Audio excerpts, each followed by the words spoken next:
فيلمنا النهارده بيحكي عن 3 شباب، ده شون فالكون، ده ديريك ساندوفال، وده كايل. شون ده بقى شخص ما بيحبش في حياته شيء غير التصوير وحبيبته رايلي. وطبعا شون مصور رايلي صور كتيرة حبيبته بقى، ومنهم صورة شخصية شويتين. هي اترجته انه يمسحها لكنه وعدها انه مش هيوريها لحد ابدا ابدا. وهو اصلا جاي مع امه من ايرلندا لامريكا عشان يعيش مع جوز امه، وطبعا حالته المادية صعبة ومش هيقدر يتجوز رايلي الا لما يكون عنده فلوس كتيرة. اما ديريك فهو حالته المادية زي الزفت، وكل هدفه في الحياة انه يكون عنده ثروة عشان يقدر يعيش حياة كويسة بيحلم بيها من زمان. شون وديريك هما الاتنين اصحاب بيشتغلوا في مطعم، شغلانتهم انهم بيركنوا العربيات للزباين، والشغل ده كان قريب من اوضه المدير. وبنعرف بعد كده ان شون وديريك شغلتهم الحقيقيه ان واحد فيهم بدل ما بيركن عربيه الزبون ياخدها، وعن طريق الجي بي اس يقدروا يوصلوا لبيت الزبون ويسرقوا كل حاجه في بيته. بس هما حراميه قبلسه شويه، كانوا لما بيسرقوا بينمروا على الحاجات الخفيفه والغاليه في نفس الوقت. وفي يوم من الأيام بيروح كايل للمطعم اللي شغال فيه ديريك وشون، وبيديهم مفتاح العربية وبيعاملهم بوقاحة، وبيحذرهم إنهم ياخدوا بالهم من العربية وما يبوظوش أي حاجة فيها. لكن بطريقته الوقحة دي بيستفز شون، عشان كده أول ما بياخد منه المفتاح عشان يركن العربية بيقرر إنه لازم يروح بسرعة على بيت الراجل ده عن طريق الجي بي اس الموجود في العربية. واول ما بيدخل شون البيت بيلاقي جواب فيه كريدت كارد جديده لسه ما اتفعلتش، فبيتصل بالبنك يفعلها عن طريق تليفون البيت الارضي. وبكده يبقى الفرصة جات لهم على طبق من ذهب، وبكده مش هيسرقوا تاني خالص لانهم هيبقوا اغنياء جدا وحلمهم هيتحقق. عشان كده قرر انه يمشي لانه ما عادش عايز حاجة تاني. لكنه استغرب انه لقى في اوضة الباب بتاعها مقفول بقفل رقمي، فاستغرب وسأل نفسه سؤال: هو ايه اللي في الاوضة دي مهمة قوي كده عشان تبقى مقفولة بالشكل ده؟ يمكن تكون حاجات تنفع للسرقة. وقدر شون انه يفتح الاوضه ودخل وما لقاش فيها غير كمبيوتر ودفتر شيكات، فقرر انه يصور دفتر الشيكات يمكن يحتاج البيانات اللي فيه بعد كده، واستخدم التليفون علشان يصور الدفتر. لكن لما فلاش التليفون اتفتح شاف شون بنت قاعده قدامه على كرسي مربوطه بجنازير وكانها حيوان بالظبط، واول ما شافته طلبت منه المساعده. صعبت عليه، قرر شون انه يساعدها، عشان كده قعد يدور على اي حاجه يفك الجنازير اللي حواليها بيها.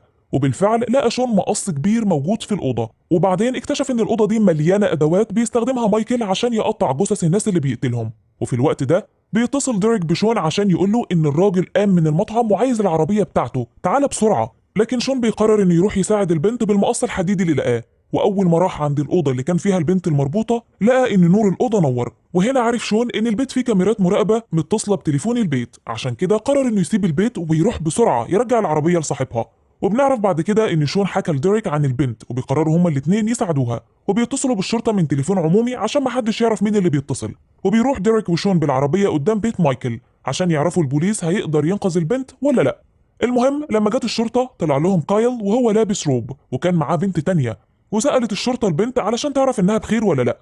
والبنت جاوبت ان مفيش اي حاجه، وكانت البنت دي غير البنت اللي كانت مربوطه. وبالمناسبه البنت اللي كانت مربوطه دي كان اسمها كاتي. علشان كده قرر الاتنين الاصحاب يراقبوا البيت لحد ما يطلع كايل من البيت ويدخلوا يفكوا البنت ويهربوها. وبالفعل طلع كايل بعد ما الشرطه مشيت بفتره ودخلوا البيت. وهنا كانت الصدمه، بيشوف شون ان الاوضه اللي كانت فيها البنت مفتوحه مش مقفوله بقفل رقمي زي المره اللي فاتت. وكمان البنت ما كانتش موجوده في الاوضه، والاوضه كانت طبيعيه جدا مش موجود فيها غير المكتب والكمبيوتر بس. وفي اللحظه دي بيسمعوا صوت عربيات الشرطه، وهنا بيعرفوا ان كايل كان عارف انهم جايين وبيعمل لهم فخ، عشان كده خطط ان هم يدخلوا البيت ويبلغ الشرطه ويتهمهم بالسرقه. وقدر الاتنين الاصحاب ان هم يهربوا من الشرطه على اخر لحظه. اما كايل المفتري اخد البنت عشان يوديها الكوخ ويقتلها هناك. شون بيفضل يفكر في البنت ومش عارف ينقذها ازاي، فبيروح الشرطة وبيعترف على نفسه انه كان رايح يسرق وشاف البنت مربوطة في المكان، وبيحكي لهم على اللي شافه، لكن ما جابش سيرة صاحبه، وده كله علشان ينقذه. وكمان كان ساعتها لقط صور للبنت اللي كانت مربوطة ووراها للشرطة، وراحت الشرطة بيت كايل لكنهم ما لقوش اي حاجة. ورجع الضابط قال لشون انه راح بيت كايل وما لقاش حاجة، لو يهمك انك تلاقي البنت اللي في الصورة اللي معاك ممكن تبلغ شرطة الاف بي اي يمكن يقدروا يساعدوك. وبالفعل بيروح شون لشرطة الاف بي اي ويبلغهم عن البنت المربوطة، والضابطة اللي كانت هناك ما كانتش مصدقاه لانه سوابق وعليه قضية سرقة، وكمان بيتهم راجل غني ومعروف في بلده. لكنها بتاخد منه الصورة علشان توصل لمعلومات عنها وتعرف ايه حكايتها. وبعد كده بنلاقي كايل راح للبنت ووراها صورة شون وقال لها هو ده اللي كان عايز يهربك؟ قالت له اه. عشان كده حط جهاز تتبع في عربية شون وقدر يوصل لمكان بيته، وكمان دخل بيت شون وفتح جهاز الكمبيوتر الخاص بيه وقدر يعرف عنه كل المعلومات. وكمان قدر انه يلاقي صورة عارية لرايلي حبيبة شون، استغلها ونزلها على صفحة شون على الفيسبوك وكتب عليها انها بنت مش كويسة وهو مش عايز يعرفها تاني. وكمان بيبعت الصورة دي لكل أصحاب رايلي. ومش بس كده، اتصل على مدير المطعم اللي كان شغال فيه شون وديريك وقال له إنه لازم يطردهم من الشغل وإلا هيفضحكم ويقول للناس إنهم بيسرقوا بيوت العملاء اللي بيجوا المطعم، ولو مش هيطردهم هيبلغ عنهم إنهم مطعم بيسرق الناس اللي بتروح عندهم. وبالفعل المدير بيفصل شون وديريك من الشغل وبيجيب مكانهم ناس تانية، وبكده بيكون شون خسر حبيبته وشغله.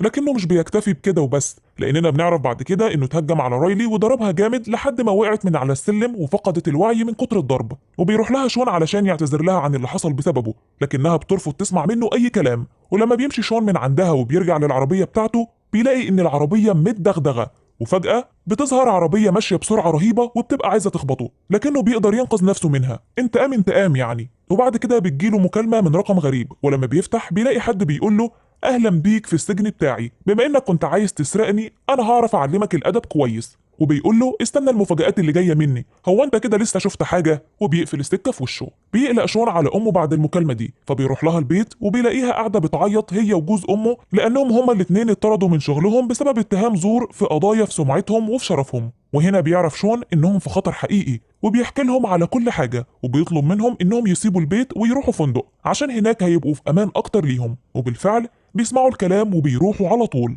وبعد كده بيتصل شون على صديقه ديريك، وهو بيكلمه لقى ان ديريك فاتح الكاميرا، وفجأة سمع شون وهو على المكالمة صوت كايل الجبار وهو بيتهجم على ديريك وبيقتله وبيمسكه مسدس عشان يبين انها قضية انتحار وان هو اللي قتل نفسه. شون بينصدم للي حصل لصديق عمره، لكنه قرر انه يقبل كاميرا الفيديو، وعرف كايل ان الكاميرا مفتوحة ومسك التليفون. وفي الوقت ده قدر شون يلقط صورة لكايل عشان يبقى معاه دليل ان هو اللي بيعمل كده، وبيروح يوريها لشرطة الاف بي اي، شرطة المباحث الفيدرالية للإبلاغ عن المتغيبين. وهناك بتعرف الضابطة إنه كان وهو صغير قتل حصان ومتهم في الحادثة دي، لكنهم ما لقوش جثة الحصان علشان كده ما تعاقبش. وبدأت الضابطة تشك إنه شخص سايكوباتي ومش مظبوط، ووارد إنه يكون السبب ورا اختفاء حالات كتيرة من البنات اللي مش لاقيين ليها سبب. وبتبدأ الضابطة إنها تشك إن ممكن كلام شون يبقى صحيح. لكن شون بعد اللي حصل لصديقه ما قدرش يستحمل، وقرر ان المواجهة افضل طريقة، علشان كده راح لبيت كايل وشاف في عربية كايل عنوان تاني على الجي بي اس، قرر انه يحتفظ بالعنوان ده. وبعد كده دخل بيت كايل علشان يشوفه، لكن هناك كانت المفاجأة ان في قنبلة في المطبخ هتنفجر بعد 36 ثانية. لكن شون قدر يهرب والبيت انفجر. وقرر شون ان يبحث عن العنوان اللي لقاه على الجي بي اس، وعرف ان العنوان ده لمزرعة بتاعة كايل. وراح شون المزرعة واخيرا لقى البنت كاتي هناك، وكانت محطوطة جوه قفص ومربوطة كأنها حيوان. وشون بيقول لها انه هينقذها، لكن تعبيرات وشها اتغيرت فجأة. عرف شون ان كايل موجود، لكنه ما قدرش ينقذ نفسه في الوقت ده، وده لان كايل ضربه بفاس تقيل على راسه وبيغمى عليه. بعد كده بيفوق شون وبيلاقي ان كايل كان موقف كاتي جنب حفرة عميقة، وبيقول له انا مش عايز اقتلها غير لما تفوق وتشوفني وانا بموتها، وعلى فكرة هقتلك بعدها وهدفنكم انتوا الاتنين في نفس الحفرة، مش دي اللي بتبلغ عني الشرطة بسببها؟ وبيضرب كايل طلقة من المسدس بتاعه وبتقع كاتي في الحفرة، لكن الحمد لله الطلقة ما جاتش عليها. وبتكتشف ان الحفرة دي فيها جثث لناس كتير، وبعد كده بتطلع من الحفرة وبتضرب كايل بنفس الفاس اللي ضرب بيه شون. وبعد محاولات كتيرة بيقدر شون وكاتي انهم يضربوا كايل وكمان يكتفوه ويقعدوه على نفس الكرسي اللي بيقعد عليه ضحاياه. وبتيجي الشرطة وبتشوف الضابطة كايل وهو متكتف على كرسي زي الحيوان، وبيبقى في حالة غضب شديدة. وبكده يكون انتهى فيلمنا النهارده، بعد ما شفنا ان شون قدر ينقذ كاتي، والشرطة قبضت على كايل وعرفت ان هو قاتل محترف قتل ناس كتير، وعشان كده الشرطة هتعاقبه على كل جرايمه. لو عجبك الفيديو ما تنساش لايك وشير وتفعل الجرس علشان يوصلك كل جديد. اشوفك في فيلم جديد. باي باي.